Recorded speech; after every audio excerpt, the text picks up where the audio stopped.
Belakangan ini ada yang berbeda dari upaya TNI Polri mempersempit ruang gerak Panglima KKB Dinduga, Egyanus Kogoya di Papua. Yang beda itu, adalah tak sedikit prajurit yang ditugaskan ke daerah yang paling ditakuti di tanah Papua itu.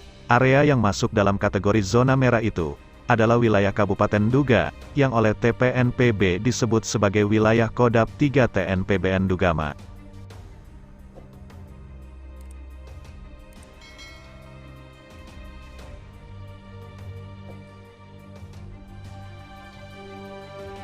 Di daerah inilah, sosok yang paling ditakuti di Papua, yakni Egyanus Kogoya, ia memilih tetap di Nduga daripada bergerak ke tempat lain.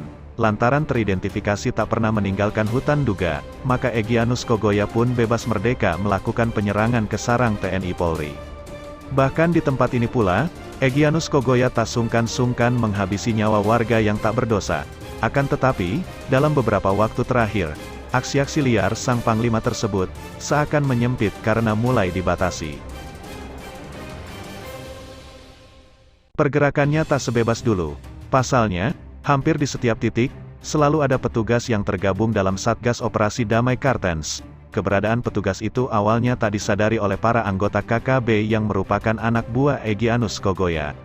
Soalnya, para prajurit TNI Polri itu tak hanya mengenakan pakaian keprajuritan yang menjadi kebanggaan bersama, para prajurit juga mengenakan pakaian sipil yang memudahkan mereka membaur dengan masyarakat setempat.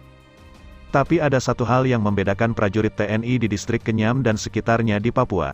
Bedanya, adalah penampilan para prajurit tersebut. Mereka umumnya berjenggot dan berambut gondrong, pasukan brewok dan gondrong itulah yang kini membuat cemas KKB. Berdasarkan video yang viral di media sosial belakangan ini, pasukan brewok dan gondrong kini demikian menyatu dengan warga. Bahkan baru-baru ini, pasukan yang diberi gelar setan hijau tersebut berhasil membangun Honai Perdamaian di daerah itu. Honai Perdamaian itu dibangun bersama warga sipil, para tokoh pemuda, juga tokoh masyarakat yang ada di wilayah tersebut. Dengan sangat menyatunya warga sipil dan TNI Polri tersebut, KKB Papua justru bak cacing kepanasan. Sang Panglima Egyanus Kogoya ini dikabarkan semakin cemas. Sebab ruang geraknya makin sempit semenjak hadirnya pasukan brewok dan gondrong yang ada di tanah Ndugama itu. Tak hanya keberadaan para prajurit tersebut, tetapi banyaknya anggota yang diterjunkan ke Nduga pun jadi masalah tersendiri bagi Egyanus Kogoya yang merupakan Panglima TPNPB Kodap 3 Ndugama itu. Kesulitan yang dihadapi sang Jenderal KKB, adalah pertama, sulitnya mereka keluar masuk kampung sekedar mencari tambahan bahan makanan. Kedua, semakin sulitnya mereka mendapatkan amunisi sebagai bekal utama dalam melancarkan perjuangan. Pasalnya, aparat keamanan semakin ketat melakukan pengawasan pada setiap pintu keluar masuk kampung di Kabupaten Duga. Ketiga, semakin banyaknya tokoh KKB yang kembali ke pangkuan NKRI. Ini juga tak luput dari peran Satgas Operasi Damai Kartens di Nduga.